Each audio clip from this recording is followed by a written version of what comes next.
Hello बच्चों, that's the lecture of chemistry for class 11th. Today's our topic is absorption and emission spectra. इससे previous lecture में हमने पढ़ा था कि हमें स्पेक्ट्रम कैसे मिलता है, कि जो इलेक्ट्रोमैग्नेटिक रेडिएशंस हैं मीन जिनके साथ electric and magnetic field associate होते हैं, ये परपेंडिकुलर होते हैं एक दूसरे के, and they are also perpendicular to the direction of propagation of wave. ये तीनों क्या होते हैं, एक दूसरे के परपेंडिकुलर होते हैं एंड इनकी खुद की वेवलेंथ होती है, वेलोसिटी एंड फ्रीक्वेंसी होती है. ठीक है, जब हम और ये डिफ़र करते हैं मीन्स जो इलेक्ट्रोमैग्नेटिक रेडिएशंस हैं सभी की क्या होती है, वेवलेंथ भी अलग होती है एंड फ्रीक्वेंसी भी अलग होती है. जब हम डिफरेंट वेवलेंथ की रेडिएशंस को एक पैटर्न में अरेंज कर देते हैं, ठीक है, like increasing order of their wavelength या decreasing order of their frequency, तो हमें एक पैटर्न मिलता है. ठीक है, तो उसको हम क्या बोलते हैं, स्पेक्ट्रम. अब बच्चों जो स्पेक्ट्रम हमें मिलता है वो टू टाइप का होता है, absorption spectra and emission spectra. अब इमिशन स्पेक्ट्रा पढ़ते हैं बच्चे अपन पहले. इमिशन स्पेक्ट्रा क्या होता है बच्चे, कि जब लाइट है किसी भी सोर्स से, जब हम उसको लाइक किसी भी सोर्स से, लाइक सन से या फिर किसी सब्सटेंस को हम ही बहुत ज़्यादा टेम्परेचर पे हीट करते हैं, या जो गैस हो एक डिस्चार्ज ट्यूब ली उसके अंदर गैस फिल की एट लो प्रेशर, ठीक है, और उसमें से इलेक्ट्रिसिटी पास कर दी. ठीक है, तो मीन्स लाइट किसी भी सोर्स से आ रही है, ठीक है, तो उसको हम प्रिज्म से पास करवा देते हैं, तो हमें फोटोग्राफिक प्लेट पे स्पेक्ट्रम प्रोवाइड होता है. ओके, तो इमिशन स्पेक्ट्रा क्या उससे यही होता है बच्चे. ओके, एंड जो इमिशन स्पेक्ट्रा है वो टू टाइप का होता है, continuous spectra and line spectra. अब जो कंटिन्यूस स्पेक्ट्रा होता है बच्चे उसमें क्या होता है, हमें कंटिन्यूसली बैंड मिलते हैं कलर्स के. ठीक है, फॉर एग्जाम्पल देखो, जब लाइट किसी भी सोर्स से लाइक सन से या फिर किसी बल्ब फिलामेंट को हम हीट करते वहाँ से, या फिर एक किसी भी रोड को बहुत ज़्यादा हीट करते हैं, ठीक है, तो फिर किसी भी सोर्स से जो लाइट आती है उसको हम प्रिज्म से पास करवाते हैं. ठीक है, तो वो स्प्लिट हो जाती है 7 कलर में. क्या हो जाती है, स्प्लिट हो जाती है इनटू 7 कलर्स, 7 डिफरेंट कलर, अलग अलग मीन्स 7 टाइप के हमें बैंड प्रोवाइड होते हैं यहाँ से. Okay, and from like VIBGYOR, समझ आया, from means violet to red हमें क्या मिलते हैं, 7 अलग अलग टाइप के बैंड मिलते हैं. और जो ये जो बैंड मिलते हैं वो कंटिन्यूअस होते हैं, जिसकी वजह से हम इसको क्या बोलते हैं, कंटिन्यूअस स्पेक्ट्रा बोलते हैं. मीन्स जो ये जो मिलते हैं हमें VIBGYOR, ठीक है, और ये एक दूसरे के साथ क्या होते हैं बच्चे, मर्ज होते हैं. ठीक है, मीन्स यहाँ पे हमें वॉयलेट कलर नजर आता है, फिर उसी के साथ साथ हमें इंडिगो, फिर देन ब्लू, फिर देन ग्रीन. ठीक है, मीन्स ये स्पेक्ट्रम हमें मिलता है वो कैसा होता है, कंटिन्यूअस. मीन्स जो कलर है हमें कंटिन्यूअसली मिलते हैं, और ये जो मर्ज होते हैं एक दूसरे के साथ, मीन्स अपने से नेक्स्ट वाले के साथ क्या होते हैं, ये मर्ज होते हैं. ओके, अब जो इस टाइप के स्पेक्ट्रम को हम क्या बोलते हैं, कंटिन्यूअस स्पेक्ट्रम बोलते हैं. ठीक है, अब देखो बच्चे जो लाइन स्पेक्ट्रा होता है वो क्या होता है, इसमें हम क्या लेंगे, एक बर्नर, ठीक है, बर्नर लिया, उसमें हम NaCl को हीट कर दिया. ठीक है, उसको एक स्लिट से जो भी यहाँ से वेवलेंथ की लाइट जो भी इमिट होती है ना, यहाँ पे हमें कलर प्रोड्यूस होता है. ठीक है, ये ऐसा ही है लाइक हमने क्या किया, सोडियम मेटल ली, ठीक है, उसको हमने हीट किया. आपको पता है सोडियम की कितने वैलेंस, कितनी इलेक्ट्रॉनिक कॉन्फ़िगरेशन होती है, 281 ऐसे लिखते हैं ना, तो 2 इलेक्ट्रॉन, 8 इलेक्ट्रॉन एंड 1 इलेक्ट्रॉन. अब बच्चे जब ये हायर स्टेट में जाता है, ऐसे करते हैं, जब ये इलेक्ट्रॉन है, जब ये हायर स्टेट में जाता है, ठीक है, जब हमने इसको नीचे से हीट करना स्टार्ट किया, ठीक है, तो ये अपने इलेक्ट्रॉन्स मीन्स इसके जो इलेक्ट्रॉन्स जहाँ पे यहाँ पे रिवॉल्व कर रहे हैं, तो वो उनको क्या मिलेगी, एनर्जी. वो एनर्जी एब्जॉर्ब करके हायर स्टेट में चले जाएंगे. अब ये क्या है, हायर स्टेट में वो क्या है, अनस्टेबल है ना, मीन्स इन्होंने 100 जूल एनर्जी को क्या किया, एब्जॉर्ब किया, 100 जूल एनर्जी को एब्जॉर्ब किया, बट यहाँ पे क्या है, ये हायर स्टेट में जाने के बाद अनस्टेबल है. आफ्टर सम टाइम ये लोअर स्टेट में आना चाहेंगे जहाँ से वो गए हैं. ठीक है, तो जब ये लोअर स्टेट में आती है ना, तो ये क्या करते हैं, ये कुछ पार्टिकुलर टाइप की वेवलेंथ को इमिट कर देती हैं। ओके, क्या कर देते हैं, पार्टिकुलर टाइप की वेवलेंथ को इमिट कर देते हैं। अब मीन्स यहाँ पे 100, जब वो अनस्टेबल थे तो उनके पास एनर्जी कितनी थी, 100 जूल। बट जब वो अनस्टेबल हो गए, लोअर स्टेट में आ गए, तो मे बी इनके पास क्या रहेगी, एनर्जी भी कम हो गई। बिकॉज मीन्स साइंस में क्या होता है कि अगर कोई भी सब्सटेंस उसके पास एनर्जी ज़्यादा है तो वो क्या है, अनस्टेबल है। एंड उसके पास एनर्जी कम है, लोअर स्टेट में है, तो वो क्या होता है, स्टेबल हो जाता है। तो इसकी एनर्जी क्या होगी, मीन्स इसने 90 जूल एनर्जी को क्या हो गया, एक पर्टिकुलर वेवलेंथ में क्या कर दिया, इमिट कर दिया। समझ आया, मीन्स इसके पास क्या है, अब 10 जूल एनर्जी है, ठीक है। और ये क्या है, यहाँ पे लोअर स्टेट में आगे स्टेबल हो गया। तो ये क्या करता है, पार्टिकुलर टाइप की वेवलेंथ को यहाँ पे क्या कर देता है, इमिट कर देता है। समझ आए, ये यहाँ पे जो NaCl ने काम किया मैंने यहाँ पे बताया। ओके, अब जो ये वेवलेंथ इमिट कर रहा है यहाँ पे, हमने उसको एक स्लिट से पास करवा दिया, ठीक है। अब जो ये स्लिट से पास होने के बाद हमने यहाँ पे बीच में प्रिज्म रख दिया। प्रिज्म से जो वेवलेंथ, जो भी इसने वेवलेंथ की लाइट को इमिट किया है, वो हमने फोटोग्राफिक प्लेट पे ऑब्जर्व की, एनालाइज की, ठीक है। हमें ओनली क्या मिलता है, हमें कोई कंटिन्यूस स्पेक्ट्रा यहाँ पे नहीं मिलता। No continuous spectrum is obtained. जैसे पहले वाले में मिला था ना, वो वैसा कोई कंटिन्यूस स्पेक्ट्रा नहीं मिलता। ओनली हमें क्या मिलता है, सम लाइंस मिलती हैं, ठीक है। कुछ कलर लाइन क्या मिलती हैं, कुछ हमें कलर लाइन प्रोड्यूस होती है, ठीक है। वो डिपेंड करती है कि हमने सब्सटेंस कौन सा लिया। लाइक जो सोडियम है, सोडियम तो येलो कलर की लाइट को इमिट करता है, ठीक है। और पोटेशियम है, वो वायलेट कलर की लाइट को इमिट करता है। समझ आया, तो मीन्स जो सोडियम है वो येलो कलर वेवलेंथ को, ठीक है, वेवलेंथ ऑफ लाइट को इमिट करता है। तो ओनली हमें कलर लाइन प्रोड्यूस होती है कहाँ पे, डार्क बैकग्राउंड में। मीन्स यहाँ पे बच्चे बिल्कुल डार्क बैकग्राउंड है, और बिल्कुल इमेजिन करो डार्क बैकग्राउंड में हमें बिल्कुल छोटी छोटी मीन्स 2 कलर की wavelength of light, means yellow colour की लाइट है हमें यहाँ पे प्रोड्यूस होती है, जिनकी जो वेवलेंथ है वो कितनी होती है, 2, ओनली 2 ही मिलती हैं। एक की वेवलेंथ है 5896 एंगस्ट्रोम और एक की है 5890 एंगस्ट्रोम। समझ आया, ये 2 येलो कलर की वेवलेंथ ऑफ लाइट हमें क्या होती हैं, प्रोड्यूस होती हैं जब हम सोडियम क्लोराइड को हीट करते हैं। ओके, मीन्स यहाँ पे हमें कोई भी कंटिन्यूस स्पेक्ट्रा नहीं मिलता। कंटिन्यूस मिलता तो हमें विबग्योर मिलता, ठीक है। तो लाइन स्पेक्ट्रम में क्या होता है बच्चे, कोई कंटिन्यूस स्पेक्ट्रा नहीं मिलता। जो बैकग्राउंड है वो कैसा होता है, ब्लैक होता है, ठीक है। और उसी बैकग्राउंड में हमें 2 येलो कलर की वेवलेंथ की लाइट हमें क्या होती है, प्रोड्यूस होती है। ओके, इसी को हम बोलते हैं लाइन स्पेक्ट्रा या डिसकंटिन्यूअस स्पेक्ट्रा। पहले वाला कैसा था, कंटिन्यूअस स्पेक्ट्रा था। मीन्स इसमें क्या होता है, गैप प्रेजेंट होता है, gap present between, sorry, no gap present between the colours के बीच में जो हमें कलर्स मिलते हैं ना, उसमें कोई गैप नहीं होता, वो मर्ज होते हैं अपने से नेक्स्ट वाले के साथ।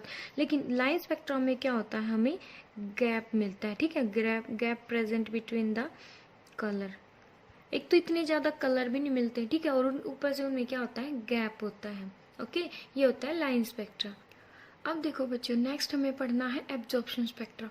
एब्जॉर्प्शन स्पेक्ट्रा क्या होता है, जैसे कि ये क्या है, वाइट लाइन जो किसी भी सोर्स से आ रही है, ठीक है। हमने इसको स्लिट से पास करवाया, देन फर्स्ट हमें उसको बच्चे किससे पास करवाना पड़ेगा, जो भी वाइट लाइट है उसको हम किसी सॉल्यूशन से पास करवाएंगे। किससे पास करवाएंगे, सॉल्यूशन से। लाइक हमने यहाँ पे लिया है NaCl सॉल्यूशन। NaCl सॉल्यूशन से जब हमने इसको पास करवाया और फिर प्रिज्म से, फिर हमने उसको प्रिज्म से पास करवाया, ठीक है। तो जो फोटोग्राफिक प्लेट है उसमें हमें कुछ डार्क लाइन प्रोड्यूस होती है। क्या मिलती है, डार्क लाइन। पीछे वाले में था कलर्ड लाइन, है ना। लाइन स्पेक्ट्रा में क्या था, कलर्ड लाइन मिलती है डार्क बैकग्राउंड में, ठीक है। सारा बैकग्राउंड कैसा था, ब्लैक था, उसमें बिल्कुल 2 क्या थी हमारे पास, कलर्ड लाइन मिलती है। लेकिन इसमें क्या मिलता है, हमें डार्क लाइन प्रोड्यूस होती है। ओके, अब देखो कैसे प्रोड्यूस होती है।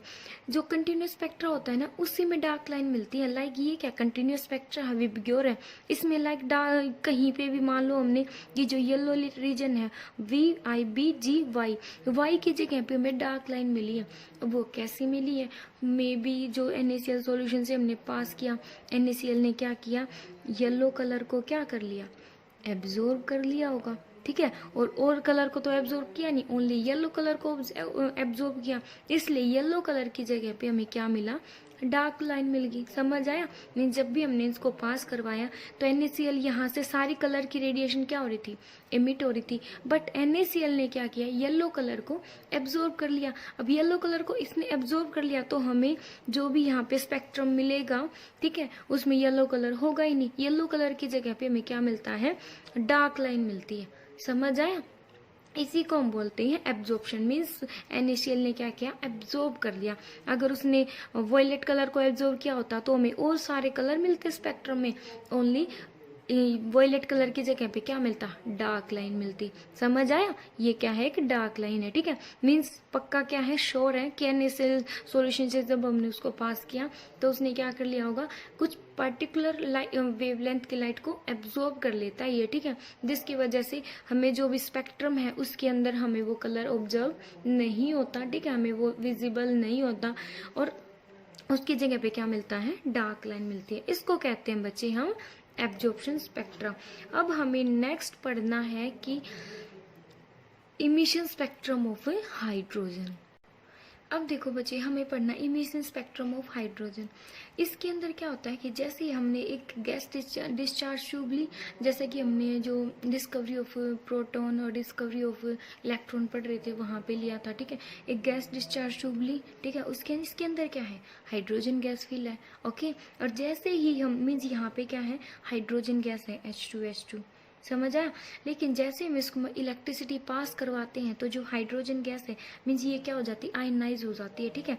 तो जो हाइड्रोजन है वो क्या हो गई, मीन्स इसके जो H+ की फॉर्म में क्या हो गई, ये ब्रेक हो गई, ठीक है। तो जो हाइड्रोजन है इसमें क्या होता है, एक ही इलेक्ट्रॉन होता है। क्या होता है, कितने इलेक्ट्रॉन होते हैं इसमें, एक ही इलेक्ट्रॉन होता है। तो जब ये इलेक्ट्रॉन्स है ये क्या हो जाएगा, अपनी इसको एनर्जी मिली, जैसे हमने इलेक्ट्रिसिटी पास की इसको एनर्जी मिल गई, एनर्जी इसने एब्जॉर्ब की, एब्जॉर्ब करने के बाद ये कहाँ पे जाता है, हायर स्टेट में जाएगा, आपको पता है, ठीक है। और हायर स्टेट में ये क्या होता है, अनस्टेबल होता है, ठीक है। अब ड्यू टू अनस्टेबिलिटी की वजह से ये खुद को क्या करना चाहता है, स्टेबल करना चाहता है। तो स्टेबल करने के लिए क्या हो जाता है, ये लोअर स्टेट में आ जाता है, ठीक है। लोअर स्टेट में आने के बाद इसकी एनर्जी कम हो जाती है ना।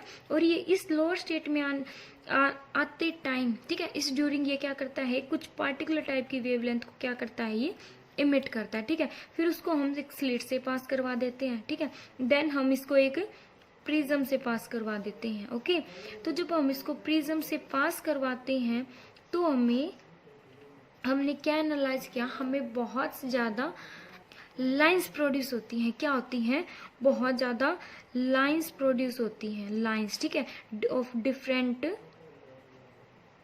सीरीज, अलग अलग सीरीज की हमें यहाँ पे क्या मिलती हैं, इस टाइप से लाइंस मिलती हैं, ठीक है। और जो क्या कर रही है, एक दूसरे के साथ ग्रुप बना रही है, मीन्स ग्रुपिंग में मिलती है। ये नहीं कि एक एक सिंगल लाइन मिलती है, बहुत सारी लाइन ग्रुपिंग में, ठीक है, एक दूसरे के साथ ग्रुपिंग में मिलती है। जो सीरीज होती है ना उनकी, वो भी क्या होती है, अलग होती है, ठीक है। जब जो फर्स्ट सीरीज है वो कौन सी, उसको हम बोलते हैं लाइमन सीरीज। क्या बोलते हैं, लाइमन सीरीज। सेकंड हमें क्या मिलती है, बाल्मर सीरीज। थर्ड हमें मिलती है पास्चन सीरीज, ठीक है। फोर्थ हमें मिलती है ब्रैकेट, और यहाँ पे फिफ्थ भी है बच्चे, मैं यहाँ पे बना देती हूँ, ठीक है। ये होती है पफंड सीरीज। समझ आया। और बच्चे जो लाइमन सीरीज है वो होती है अल्ट्रावायलेट रीजन में, अल्ट्रावायलेट रीजन में। ये होती है विजिबल रीजन में, ठीक है।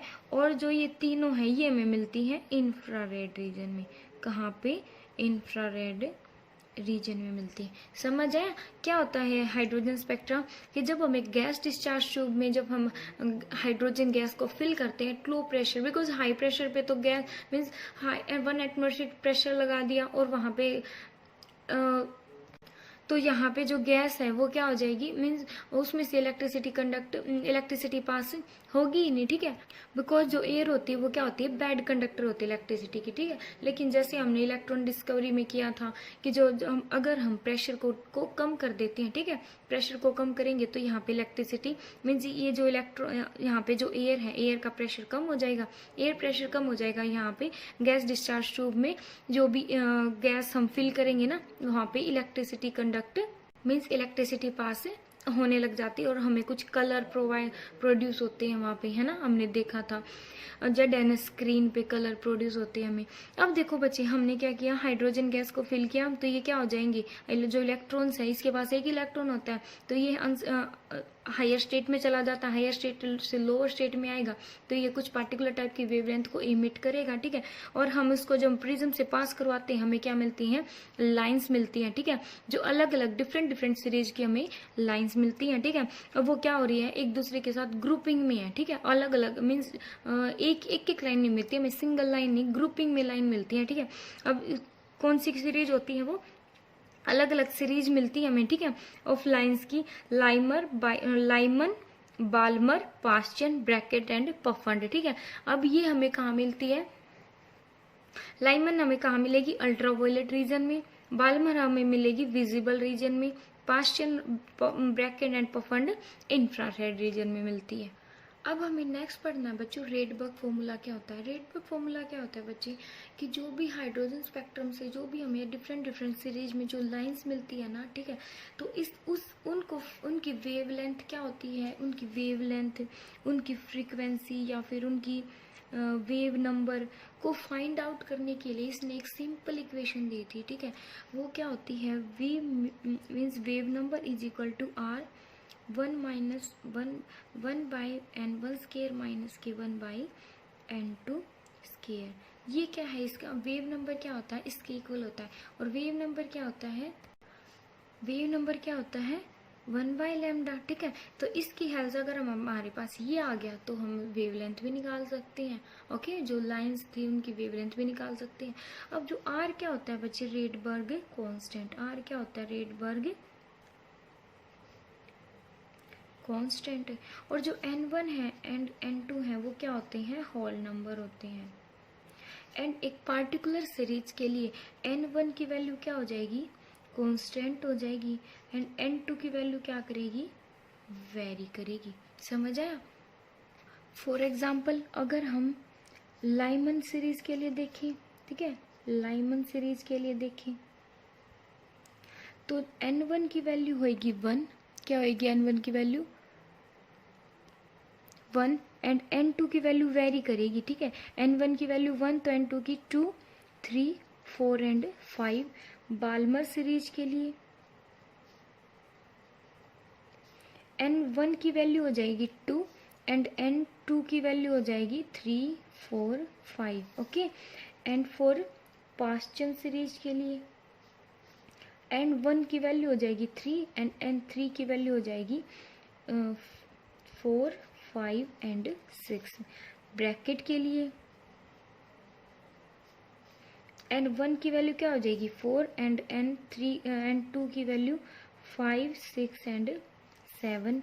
एंड पफंड के लिए n1 की वैल्यू 5 एंड n5 की वैल्यू 2 की वैल्यू 6, 7 एंड 8 हो जाएगी, ओके।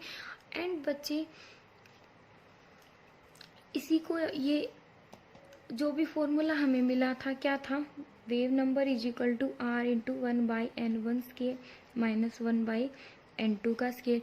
इस फॉर्मूले के अंदर हम n1 एंड n2 की वैल्यू पुट करते जाएंगे और हमें Lyman series, Balmer series, Paschen, Brackett and Pfund की क्या मिलती जाएगा, उनके वेव नंबर क्या होता है, ठीक है। उस वेव नंबर से हम वेवलेंथ कैलकुलेट कर सकते हैं, ओके, ये मिलता जाएगा। और इस सीरीज के लिए जो रेडबर्ग कांस्टेंट है उसकी वैल्यू होती है क्या होती है 109,677 सेंटीमीटर इनवर्स। ये क्या होती है आर की वैल्यू, ठीक है।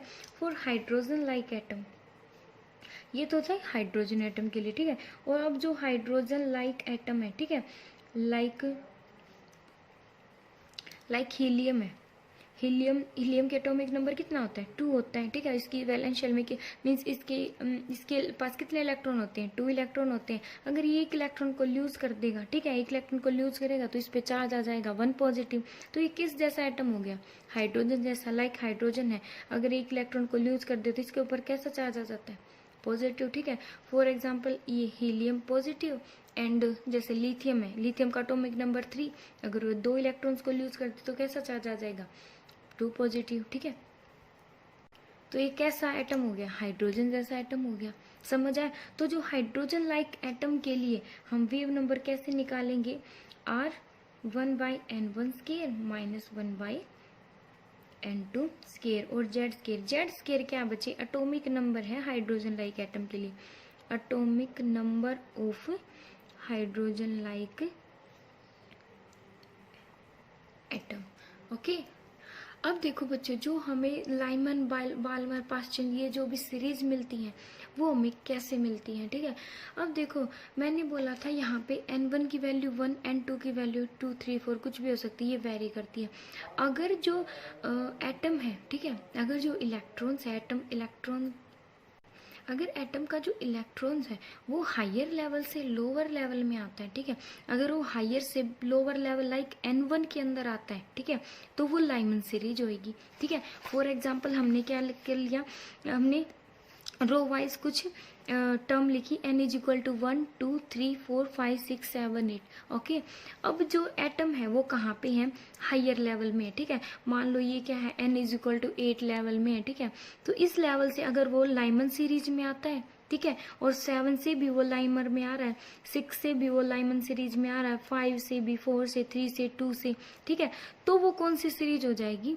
लाइमन सीरीज हो जाएगी। फॉर एग्जाम्पल ये ऐसा ही है बच्चों, जैसे कि यहाँ पे इलेक्ट्रॉन है वो यहाँ पे है, ठीक है, N1 में है, और वो यहाँ से वो N5 में चला जाता है, तो N5 में जाएगा तो वो क्या हो जाएगा? एक्साइटेड स्टेट में चला गया। हम इसको क्या बोलते हैं? एक्साइटेड या हायर स्टेट, ठीक है। अब यहाँ पे क्या है बच्चे? वो अनस्टेबल है, ठीक है, तो अनस्टेबल है तो वापस कहाँ पे? अगर वो वापस N1 में आता है, ठीक है, तो हमें क्या मिलती है? लाइमन सीरीज मिलती है। समझ आया? मीन्स N4 से भी वो कहाँ आ रहा है? N1 स्टेट में आ रहा है, N3 में से भी वो N1 में आ रहा है, और N2 से भी वो N1 में आ रहा है, ठीक है। तो हमें कौन सी सीरीज मिलती है? N1 सीरीज मिलती है, ठीक है। अगर वो N2 में है, ठीक है, मान लो अब वो इलेक्ट्रॉन किस में है? N2 में। हमें कैसे, अगर वो N1 में आ रहा है तो कैसे सीरीज मिलेगी? लाइमन सीरीज, ठीक है। अगर वो N2 में है, N2 से वो N5 में चला गया, ठीक है, यहाँ पे क्या है?